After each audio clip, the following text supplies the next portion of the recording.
Um, Clerk, would the clerk please conduct roll call? Commissioner Munoz, Here. Commissioner Poplawski, Here. Chair Evian, Here. Commissioner Mortensen.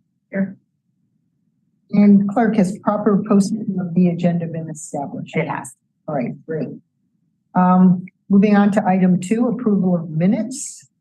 Are there any, this is to approve the minutes of the June 21st, 2023 commission meeting. I'll move to approve the minutes of that meeting. I second it. All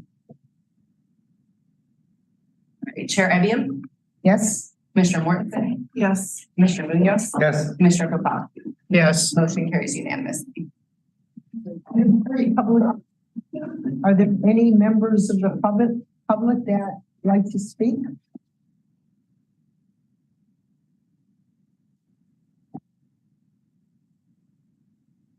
No. Okay, moving on, item 4. Employee organization. This is the time we invite employee organization representatives to speak. There's no action taken at this time. Are there any employee reps to speak? No. I know we're speaking on the particular item, right? I think that's an expression generally from the unions. Okay, then. Well, then let's adjourn to closed session.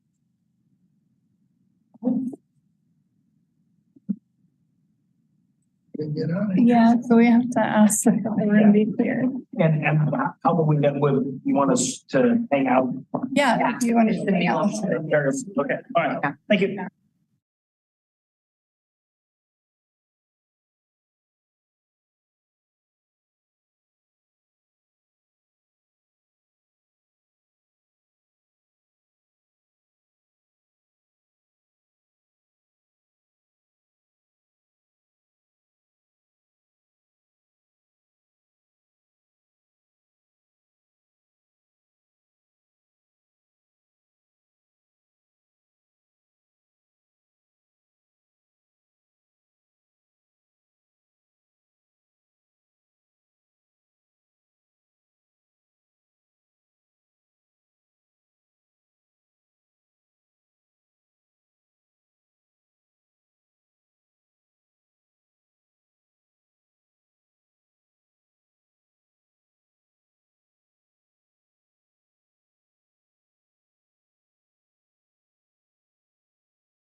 Everything's on.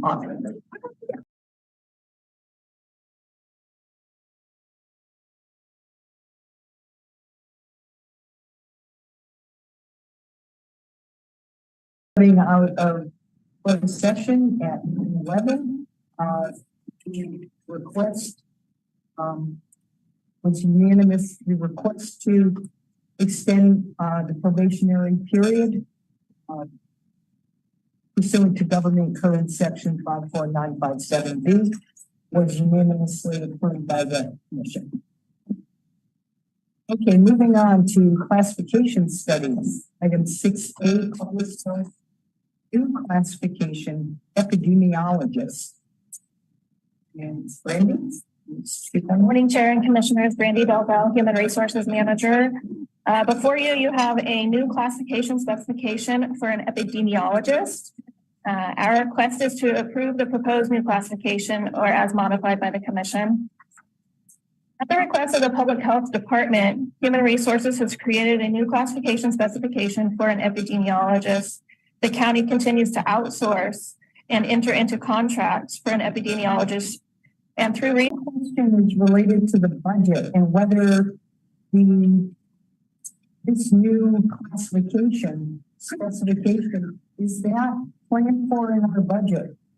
That's not part of the Commission. Oh, it isn't? Oh, that's so interesting now. Okay. Sorry. Sorry. Okay. No other questions. Any other questions, comments? I'll make a motion to approve. Give a second.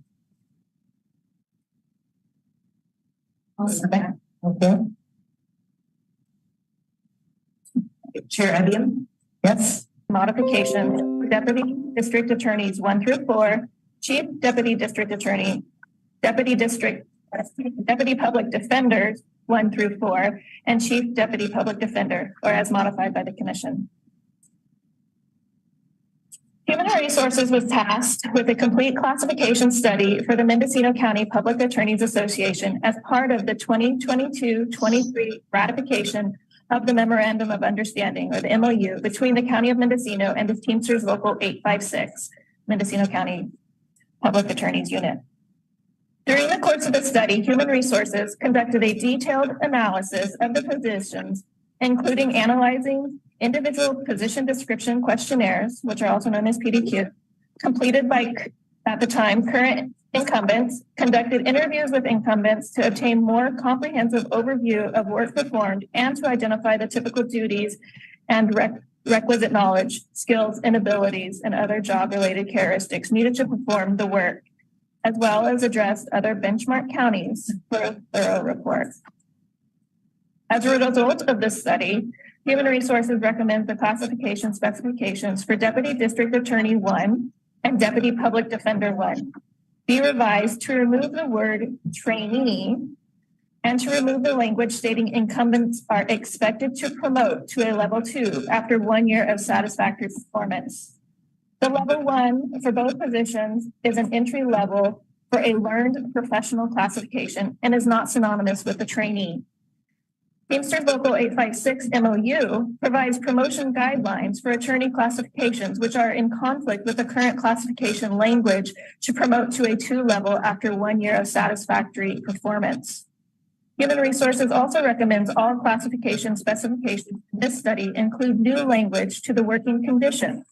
To reflect incumbents may be required to visit crime scenes, may need to visit jails, hospitals, or other mental health facilities for the purpose of interviewing victims, witnesses, accused, and or incarcerated individuals. And all classification specifications include the standard Mendocino County language, which includes statements regarding the possibility of additional working hours outside of their normal schedule, employees who drive on company time, and disaster service worker responsibilities. I have with us Mr. Dale Trigg, Assistant Deputy District Attorney, and we also have representatives from Teamsters Union for any questions that you may have or for comments.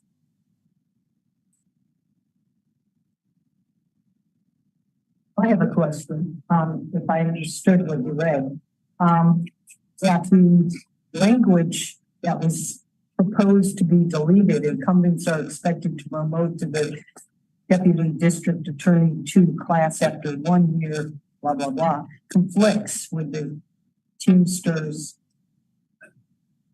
Yeah, that's news to me. I don't understand where it conflicts. I'm trying to look at that now. In section 7H, under promotion within series, after completion of no less than 6 months of service and having met with minimum qualifications for the position, a union member may be promoted to the next classification in the series at the discretion of the department head. How does that conflict with the? It currently states that incumbents are expected to promote to the deputy district attorney 2 after 1 year of satisfactory performance at a level 1. Therefore, if the department head feels that they are not ready to promote. Okay, yeah, so I disagree with that. Matt Finnegan from Teamsters Local 856. And I just want to give the commission some background about give you background about the contract and about how this ended up being a study. I've negotiated, I think, the last 8 or 12 contracts since the unit was formed. And this language actually was stolen from the prior SEIU. Like we formed the unit, right? Like some of the stuff was just sort of grabbed from their contract and put in. But so that may be where some of the promotion within series language came from. I'm not 100% sure. But specifically, the reason there's a class and comp study done, what the county agreed to do is during our negotiations, we had proposed 2 or 3, this is the last year's negotiations. We proposed 2 or 3 changes to the job descriptions or stuff in the MOU. We don't really have the right to change the job descriptions. It's not really a MOU or whatever, but we're trying to find a way to put in the MOU that people would be advanced through the series of the DA's office because they're not.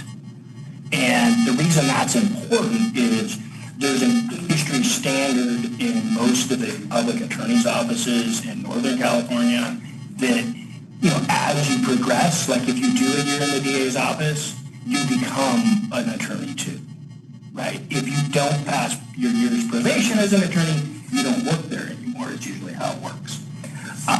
We have actually proposed this multiple times in other negotiations because the current district attorney doesn't promote people. He leaves them in the classes and they end up doing the work of the more advanced classes. And so this was a problem that we brought to the table, and Mr. Eister does not like the idea at all.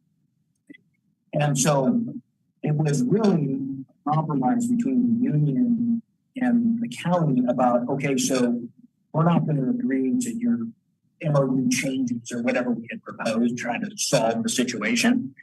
We'll do a study. The problem with the study is, and there want, first of all, the amount of incumbents that are still here that filled out the PDQ is probably 50% because that's the amount of turnover we're currently having in both offices. And they don't feel comfortable writing down what they actually do. If you go back and look at the job PDQs, most of them just cut and paste exactly what was off of the county website. Because once they found out that the district attorney, Mr. Trigg, would be reviewing the, they didn't want to have anything to do with it. And the reason that's important is if I'm a deputy DA 1 or 2, and Mr. Trigg assigns me to a new assignment that is more advanced or more complicated, I happily take it because it helps advance my career. That doesn't advance my career in Mendocino County. I end up using that experience to go somewhere else. And so the union's position is the proposed changes are doing exactly the opposite of what the union was trying to achieve, like the trainee label and the 1 year being promoted upon 1 year successful completion is expected. Those were items that we had asked for and advocated for to try to make the district attorney's office advance. And, you know, So I look at this as exactly the opposite of what we were hoping to achieve. And I would ask the commission to just leave everything the same. Now, there's some more details, and Robert is also an attorney with Local 856, and he's doing the negotiations this time. So that's what he's here. He has more details about the actual changes and stuff like that. But I just wanted to give the history and also, speak for the people who have come to me over the last probably 6 places it doesn't, some places it's a competitive promotion, some places it's not. I can tell you historically, the best thing with tension in both of the offices here was advancing people. And to be totally practical, the way that actually helped the best is if you advance people quickly, they became connected to the community and they didn't go back to the Bay Area or Fresno or LA or wherever they're from. They got a girlfriend or a boyfriend or they want to play, whatever, like somehow you hook them into the community and they ended up staying. And Mr. Drinkfeld has the actual numbers. I think we've done over than more than 50% over the last year or so. Anyways, Rob, do you have any details you want to add? Yeah, I'd just like to add.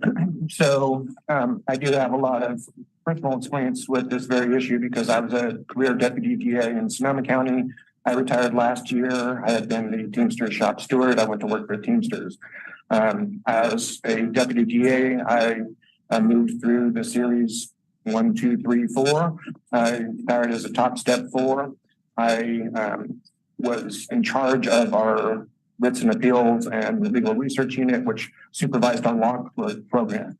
So I was directly involved for many years with training law clerks and trying to guide them into careers as prosecutors. So I have a lot of knowledge and experience with this very issue.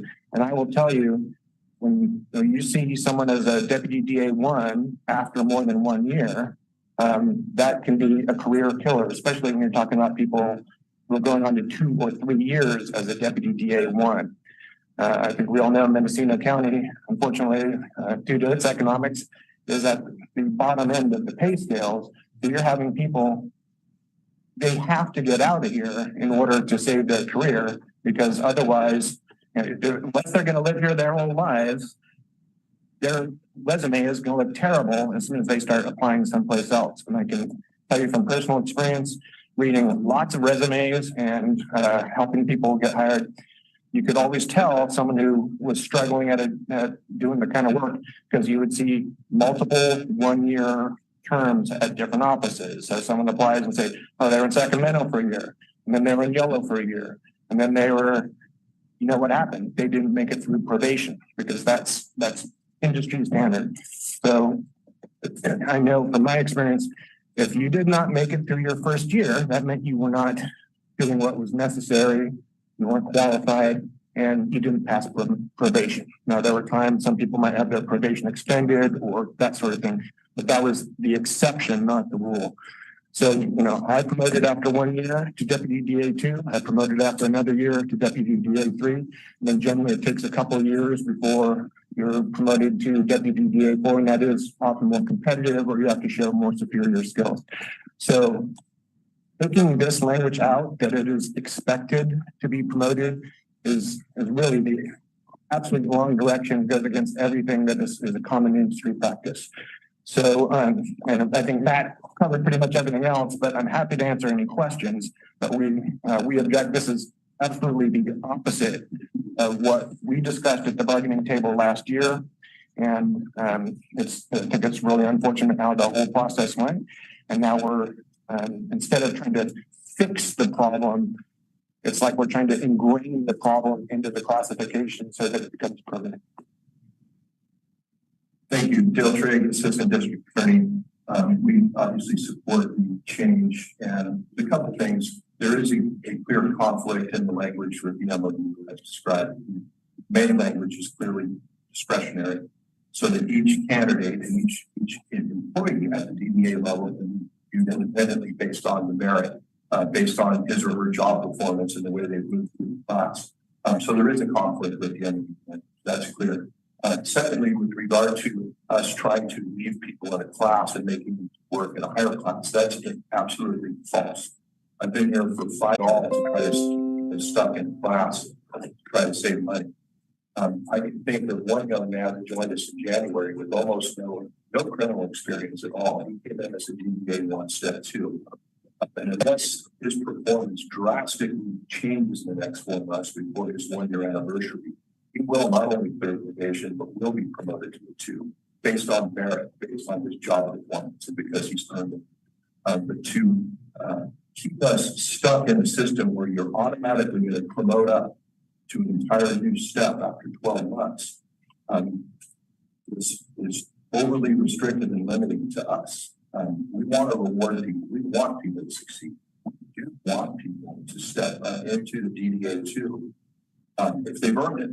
And believe me, as a manager and somebody that has to cover the court and make sure the cases are being handled properly, nothing would make me happier than to bring in 3 new attorneys today at a DDA 1 step 1 with no experience and see all 3 of them promoted in 12 months to a DDA 2.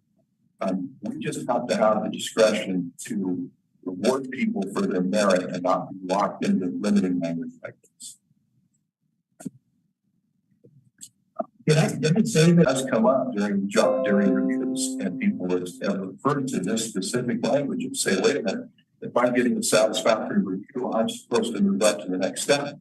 And you have a conversation with, look, people have earned a promotion from a step 2 to a step 3, but you haven't done well enough to move to an entirely different class. And then they need to give it this year, right? But this language is constantly brought up in interviews in situations where people, maybe they do warrant being cleared on probation, and they do warrant becoming a permanent employee and moving from a step 1 to a step 2. Sometimes even to a step 3.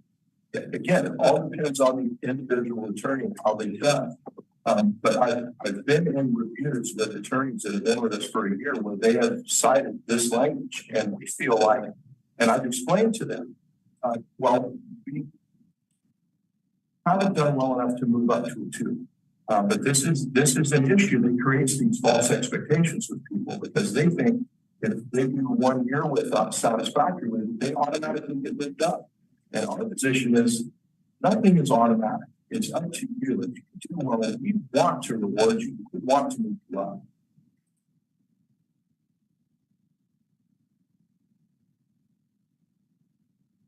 I have a question. If an employee receives a satisfactory performance, do they move up? They at least move up at least 1 step. And depending on where they're promoting from, right, and we would have people stuck in class for 5 years, and that's not what we want, and that's not what has happened in 5 years that I've been.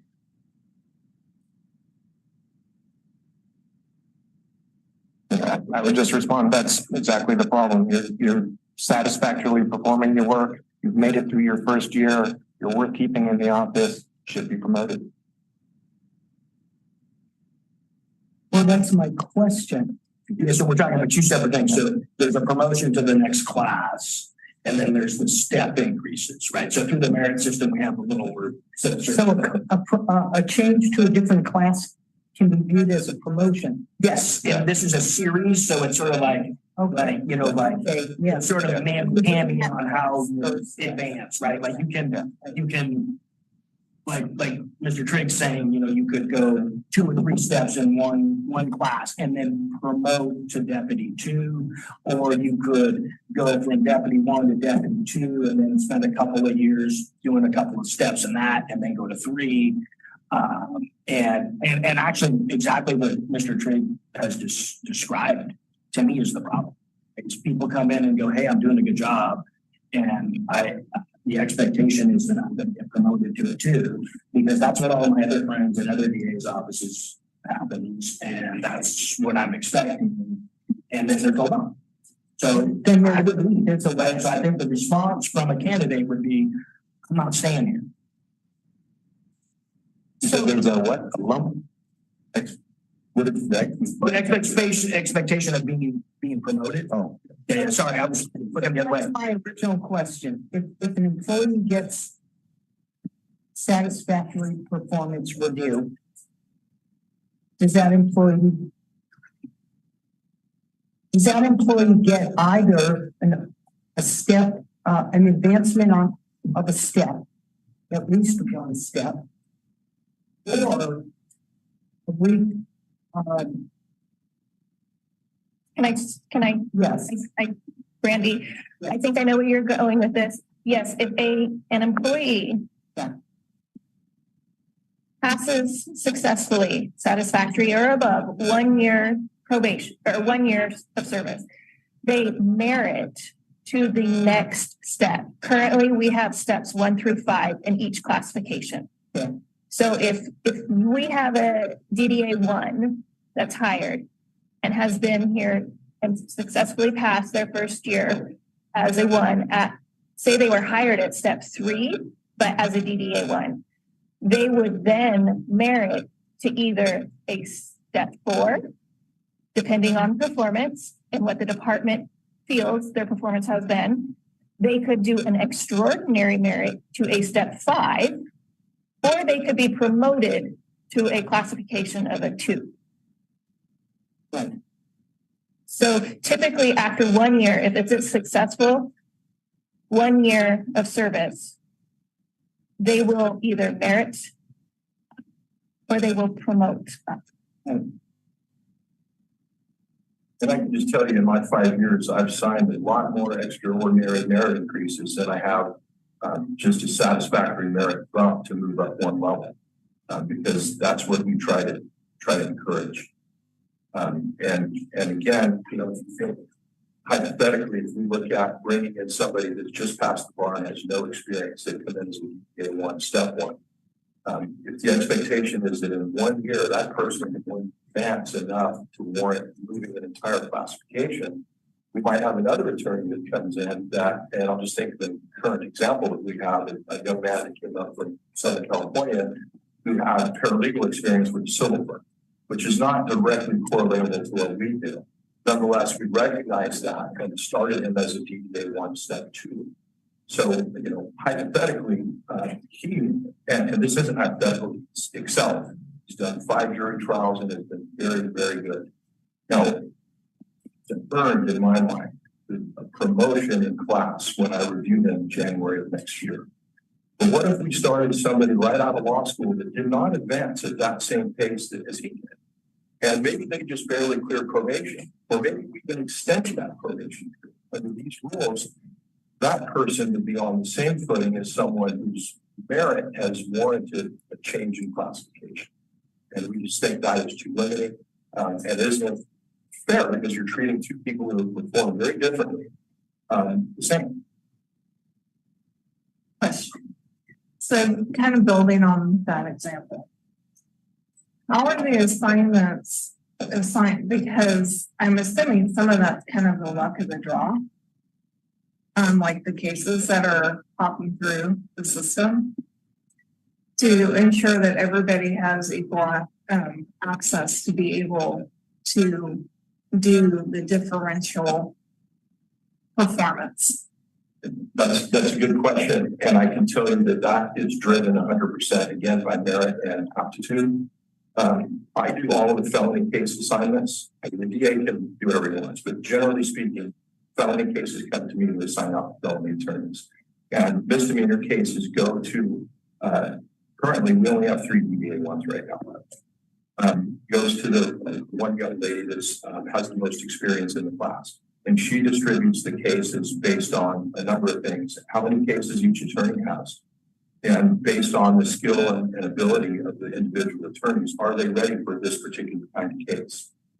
If they're felony assignments, I might assign. This one DDA 1 that I'm describing, he's actually gone to the Fort Bragg office and covered preliminary hearings on felony cases because he's shown me that he has the ability to do that. So I have signed off on him doing felony case though as a DDA 1 for a preliminary hearing. Now the case hasn't been assigned to him for all purposes, but this is part of graduating through the classification and showing your ability and ability to progress.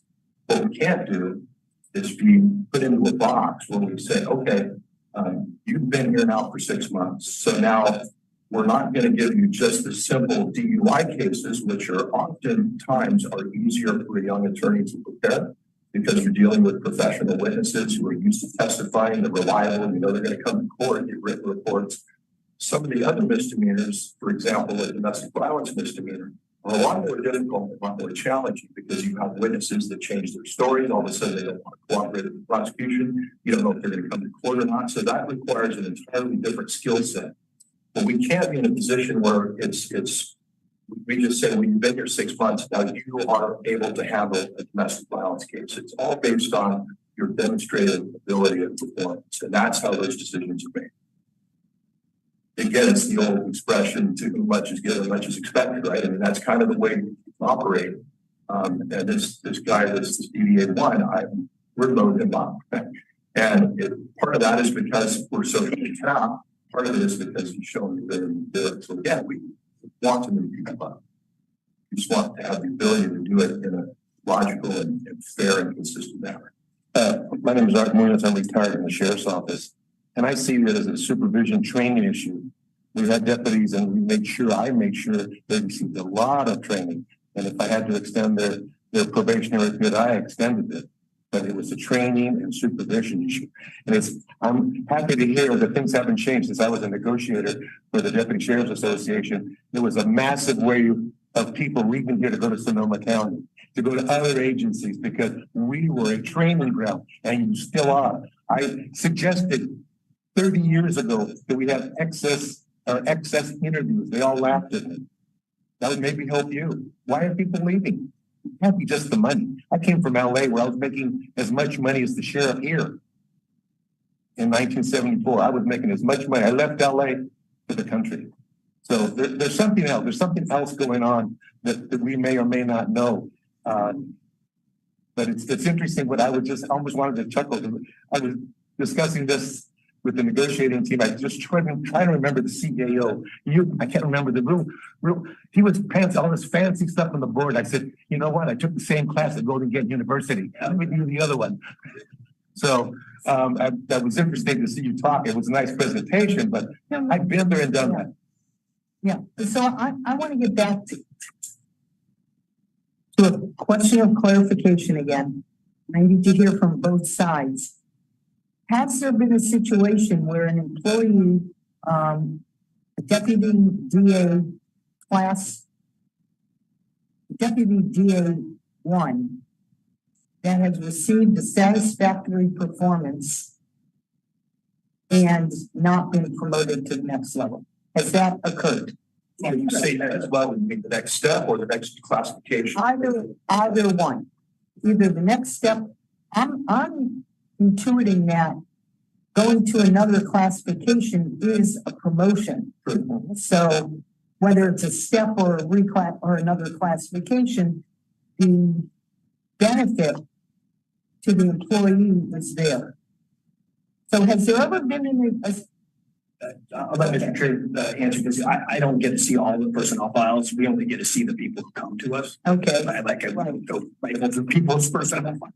In my 5 years, no one has received a satisfactory review without at a minimum moving up a step with the class. Is that your understanding? I think so. I don't think that they could do that. I think under the rules, if you have a satisfactory, you have to be given under satisfactory to be denied the 5% step increase. But so let me so a couple of things is a lot of what Mr. Trigg is describing is the problem, right? We're sending people to Fort Bragg to do felonies as a one, right? If that person can handle felonies, they should use the 6-month thing to promote them. Why not promote the person who is showing aptitude, taking 3 times the caseload and doing all this stuff? That's what I would do. That's what a lot of other offices do. But so I want to give the example of the most egregious one I think that I know of was former Stewart was here for I think 3 or 4 years. Carlos here about 3 years, and he remained the deputy DA 1, right? And Mr. Trigg may have thought his performance sucked or he didn't warrant it. He got a job in Orange County, making almost 2 or 3 times his salary as a deputy DA 3. So he must have gained that experience, because this was his only real DA job. He gained the experience to be a 3 while he was a 1. And another agency picked him up.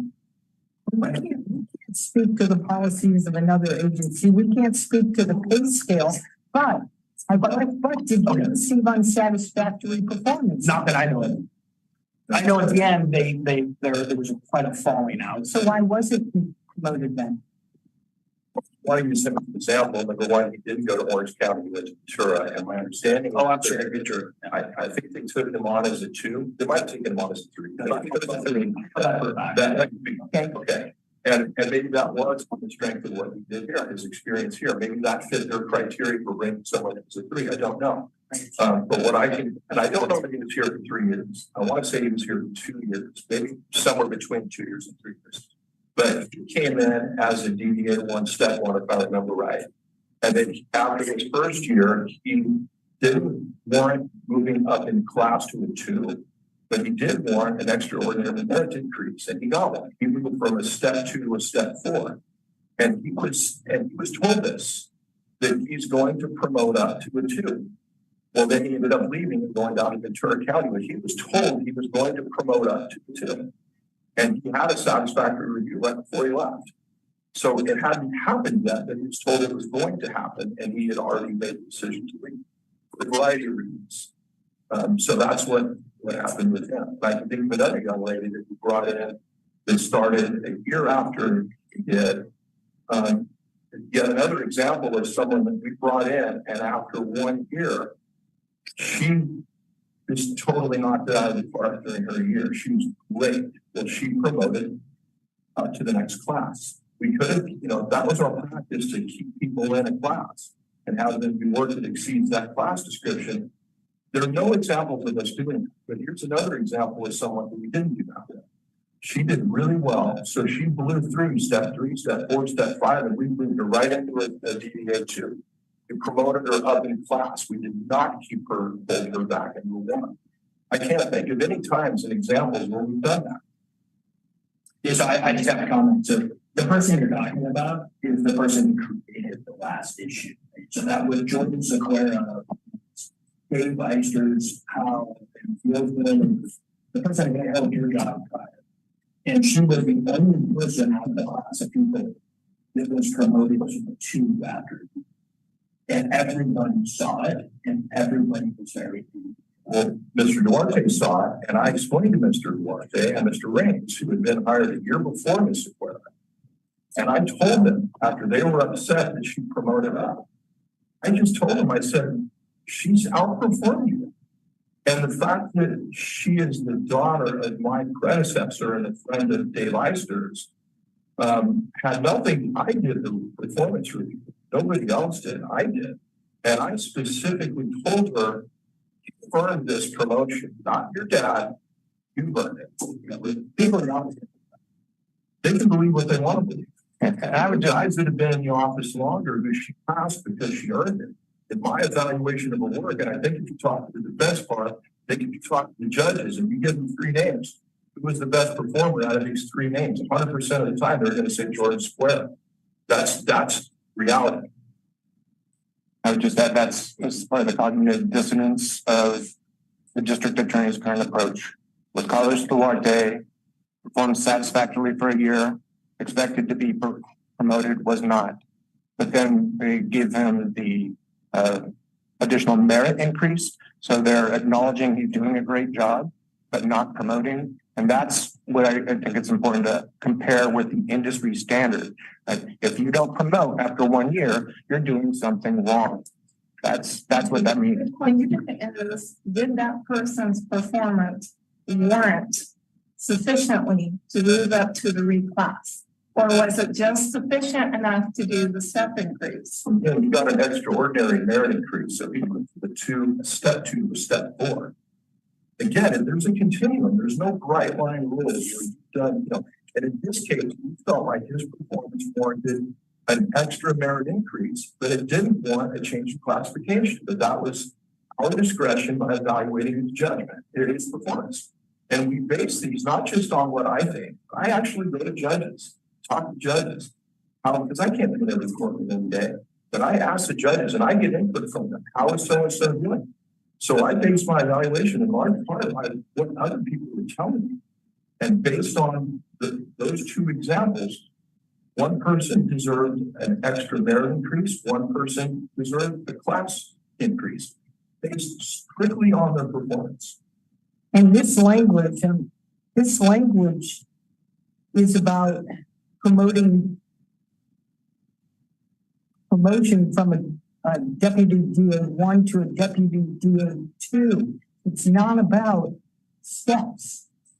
It's about a whole after 1 year, as opposed to what we heard where there are, some deputy DA1s have done a sufficient satisfactory job and they've gotten that step increase, but it didn't merit an increase to a 2.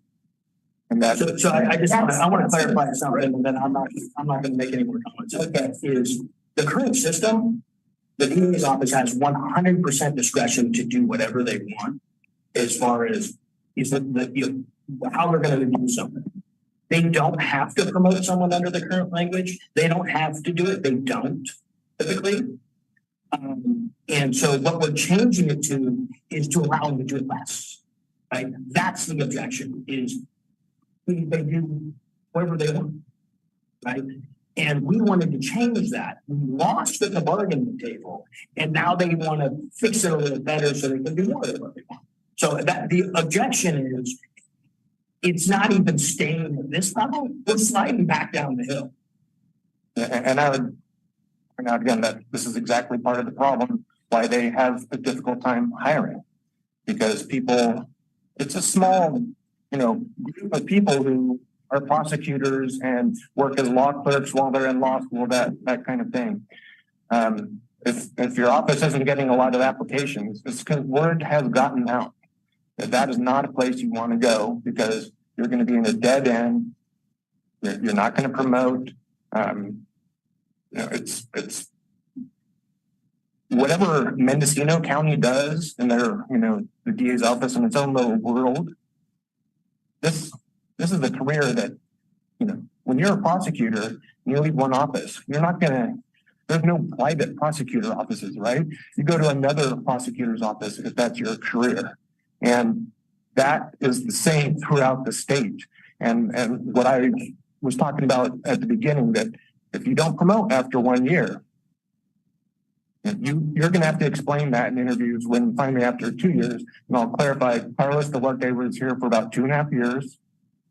His second review was 6 months late at that time, and it wasn't done until after he gave notice. So he left here as a deputy DA1 and was hired as a deputy DA3 because that was his skill set. Those kinds of cases that are more serious, complicated cases with victims, that sort of thing. But a DA1 is a training position. It is a position that you should learn how to do things like go to court and be able to sit in front of a judge and answer questions while you have a deputy defense attorney talking in one ear and bailiff talking in another ear, and you're trying to put in notes from the last case that you were called while the judge is trying to move through a calendar. That is a skill set that is a very difficult thing to learn. And that is a skill that is really just learning how to work.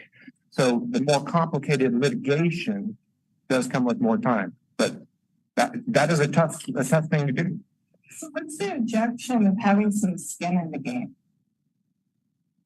Why not have where, if I do things correctly and I really, bust my tail, why just say, it was like, why send the message that you're going to go out and say, okay, well, if I just do X, Y, and Z, just kind of the part of the course, kind of the minimum, or just kind of go with the flow.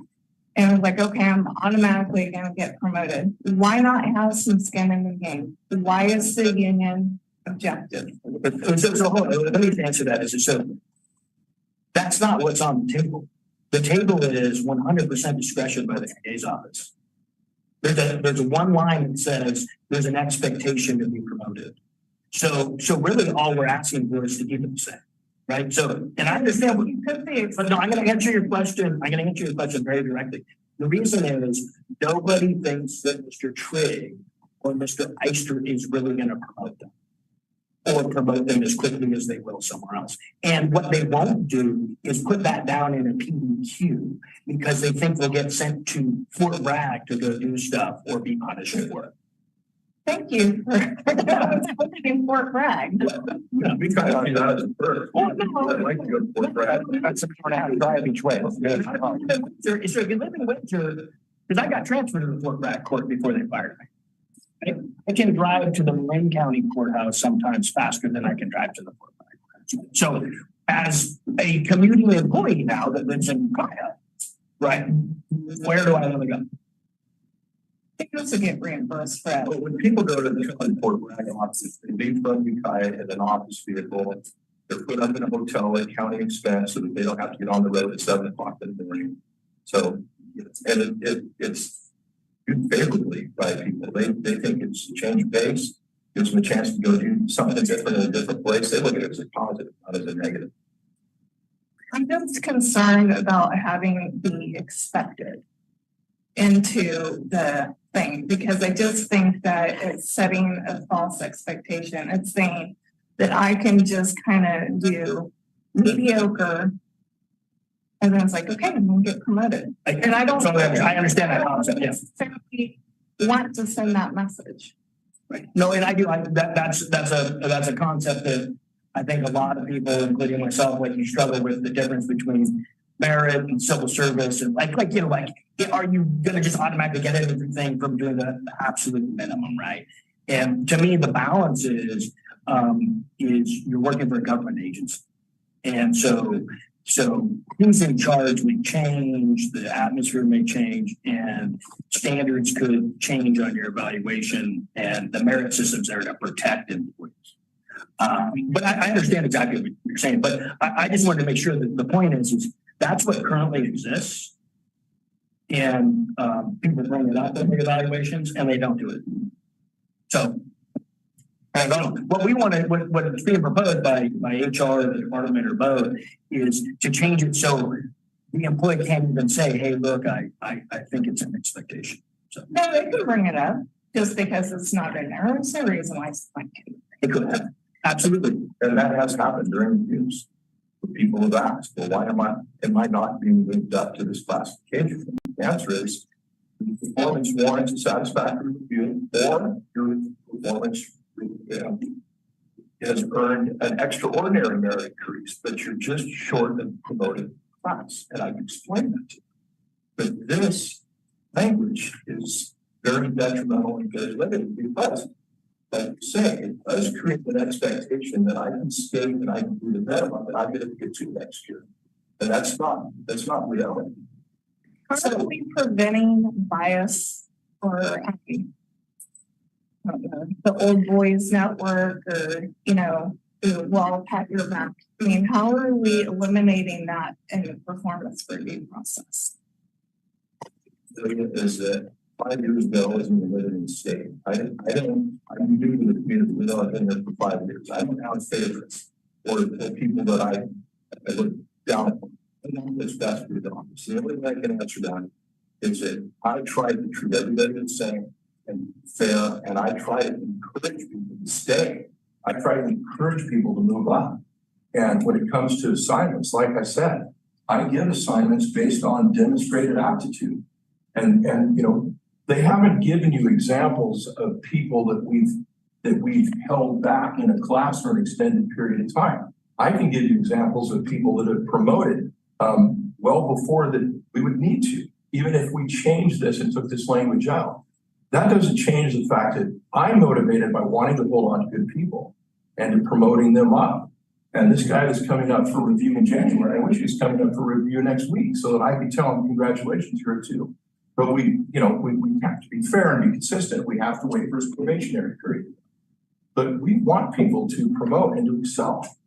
Have you done exit interviews? Has there been any data as to why people are leaving? We have it's up to the departments whether they do exit interviews. We have recently taken on exit interviews. It's a matter of if the employees are participating or not. Well, that feeds into my last question, which is about retention rate.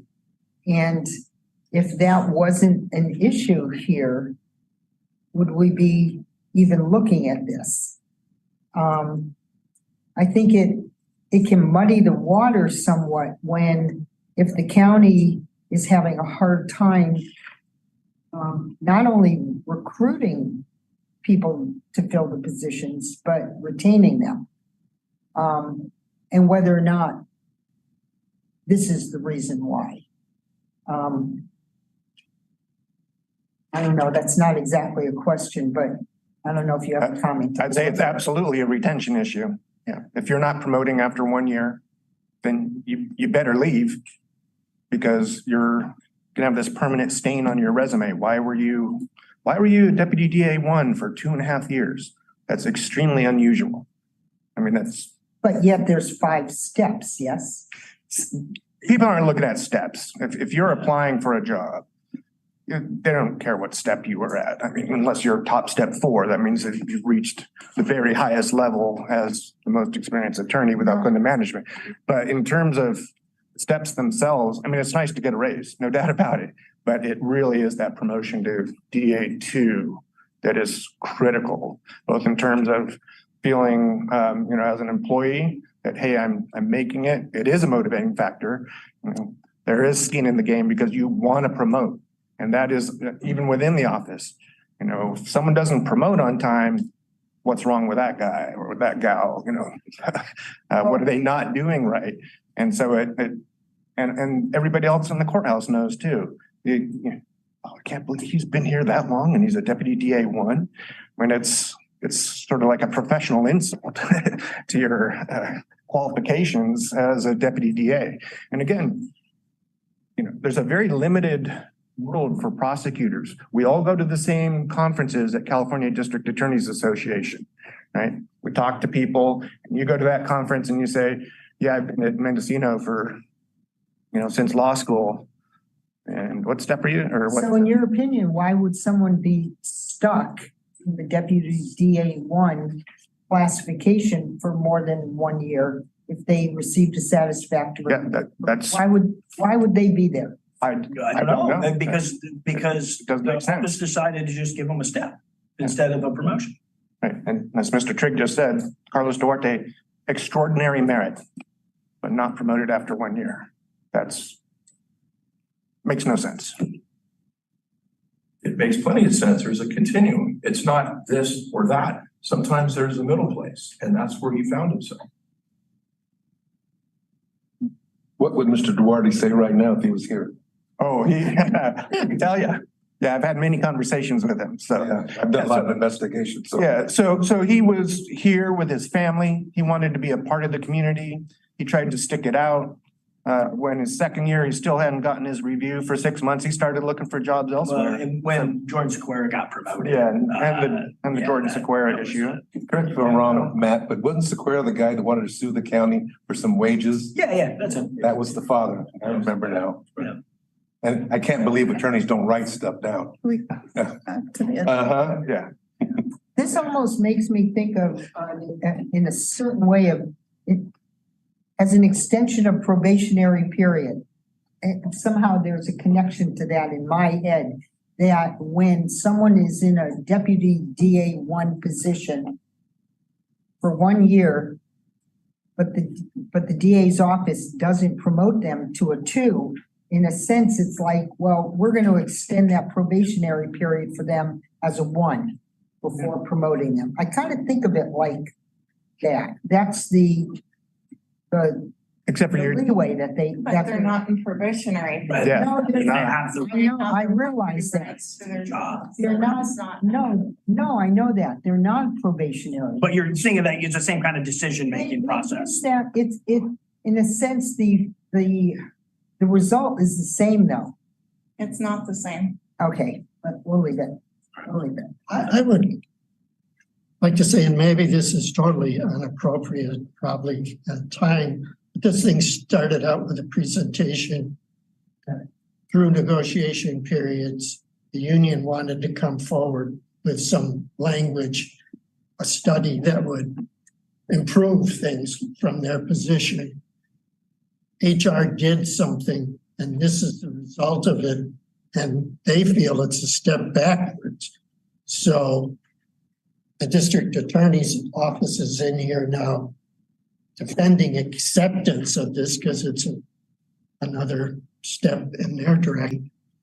I am curious as to what kind of language the union was really looking for, but like I say, that's not appropriate now. But I'd like to make a motion that we reject these class specifications as modified.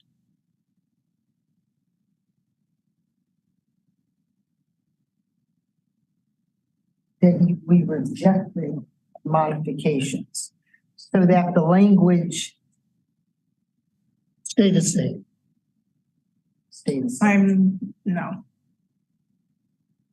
Because this language is strictly to be consistent with the MOU with this council.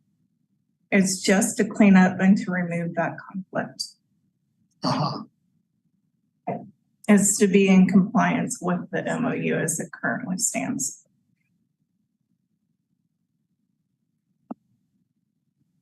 Do we have a second?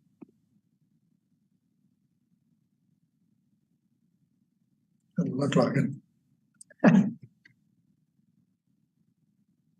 Well, seeing how there's no second, is there a different motion that would like to be proposed?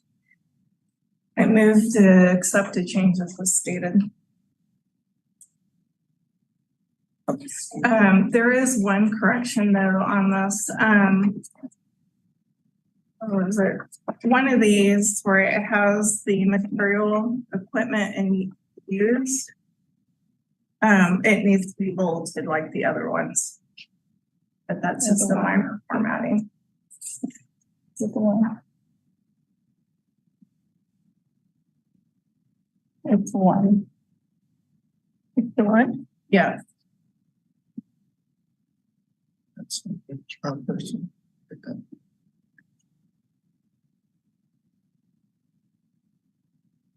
I'm all for consistency, but which is part of the reason why things need to be consistent with the MOU, and I think it's important to have people have skin in the game. And if they warrant that, then they can get promoted to the deputy district attorney too. But I'm leery about setting that expectation as well. You know, it's almost saying, well, you told me or you guaranteed me, and there's nothing guaranteed. Okay, so there's a motion on the table to accept the revised language recommended by Human Resources. We have a second. Is there a second? Second. Well, you made. the motion. Okay, that's right. I'll second. Commissioner Munoz? Are we voting? Yes. Abstain. Commissioner Poplawski? No. Chair Evian? Yes. Commissioner Mortensen? Yes. Motion carries 2-1 with 1 abstaining. Sorry.